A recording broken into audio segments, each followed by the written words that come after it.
আসসালামু আলাইকুম। আজকে আমরা যে বিষয়টা নিয়ে কথা বলতে চাই সেটি হচ্ছে যে শেখ হাসিনার রায় হলো। শেখ হাসিনার রায়কে কেন্দ্র করে যেরকম একটি পরিস্থিতির সৃষ্টি হওয়ার কথা ছিল সেরকম পরিস্থিতি আওয়ামী লীগ সৃষ্টি করতে পেরেছে কিনা, বা এটা কি আওয়ামী লীগের কোনো পরিকল্পনা, বা আওয়ামী লীগ কি এই জিনিসটা নিয়ে মানে কোনো কৌশলগত অবস্থানে গেছেন কিনা, সেটা নিয়ে আমরা আজকে আলোচনা করব। তো চলুন আমরা আলোচনাতে ফিরে যাই।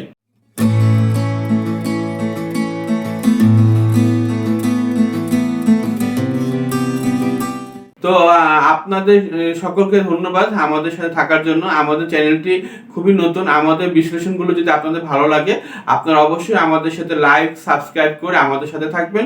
আমাদের চ্যানেলটি প্রচার হলে এটি জনমত তৈরিতে বড় ভূমিকা রাখবে। আমরা চাই যে জনমত যেন জুলাই আন্দোলনকে ধারণ করে খুব একটা যুক্তিসঙ্গত অবস্থানে বাংলাদেশ যেন অবস্থান করতে পারে এবং জুলাই আমরা ধারণ করতে পারে, এটা আমাদের প্রত্যাশা। এখানে আপনারা আমাদের সাথে থাকবেন, এটা আমাদের কামনা। তো যে বিষয়টা নিয়ে আমরা কথা বলতে চাই সেটি হচ্ছে যে শেখ হাসিনা রায়ের পূর্ব থেকে আওয়ামী লীগ যেমন একটি যুদ্ধাঙ্গহী মনোভাব গ্রহণ করেছিল, যে তারা বিশেষ বিশেষ কিছু মানে কর্মকাণ্ডের মাধ্যমে সরকারকে অস্থিতিশীল করে তুলবেন, তাদের গেরিলা বাহিনী তৈরি হচ্ছে, এই হচ্ছে সেই হচ্ছে।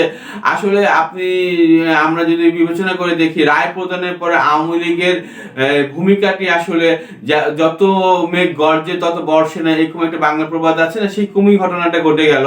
যে তারা 10 তারিখ থেকে 13 তারিখ পর্যন্ত যেরকম একটা মনোভাব নিয়েছিল যে রায় ঘোষণার পর তারা বিশাল কিছু করে ফেলবেন, আসলে বাস্তবতায় তেমন কোনো কিছু প্রোটেস্ট প্রতিবাদ আমরা মাঠ পর্যায়ে দেখতে পাচ্ছি না। প্রোটেস্ট প্রতিবাদ বলতে তারা যে কাজটা করছেন, সন্ত্রাসীমূলক কাজ করছেন, বিভিন্ন জায়গাতে গাড়ি পোড়াচ্ছেন, এটাই তাদের আন্দোলনের প্রতিবাদের অন্যতম একটি ভাষা, যেটাকে আসলে জনগণ ঘৃণাভরে প্রত্যাখ্যান করেছে। বড় কোনো জায়গায় মিছিল মিটিং শোডাউন করার মতো তাদের অবস্থা নেই। আমরা একটা ব্যাপার নিয়ে আপনাদের সাথে একটু কম্পেয়ার করতে চাই। দেখুন, এই আদালতে হাসিনারও ফাঁসির রায় হলো এবং বিগত সময় কিন্তু জামাত নেতাদেরও ফাঁসির রায় হয়েছিল।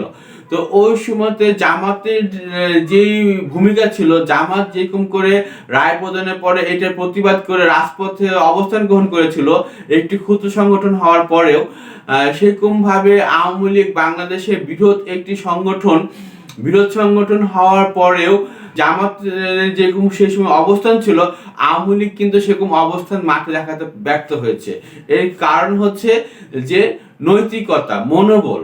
আসলে জামাতের নেতাদের ফাঁসিটা অন্যায়ভাবে হওয়ার পরে তাদের নেতাকর্মীদের মধ্যে যেই পরিমাণে এটা দ্রোহের সৃষ্টি করেছিল, সেটা রাজপথে প্রতিফলিত হয়েছে এবং আওয়ামী লীগের নেতাদের খেয়েও যেরকমভাবে বিচারের মুখোমুখি হতে হচ্ছে। এবং আওয়ামী লীগের নেতাকর্মীরা তো অবশ্যই তাদের দলের নেতাকে ভালোবাসেন, তাতে তো কোনো সন্দেহ নেই। তো তারা এই রায় প্রদানের পরে সেরকম রাজপথে দ্রোহের আগুন সৃষ্টি করতে পারছে না। একমাত্র কারণ হচ্ছে যে নৈতিক মনোবল নাই।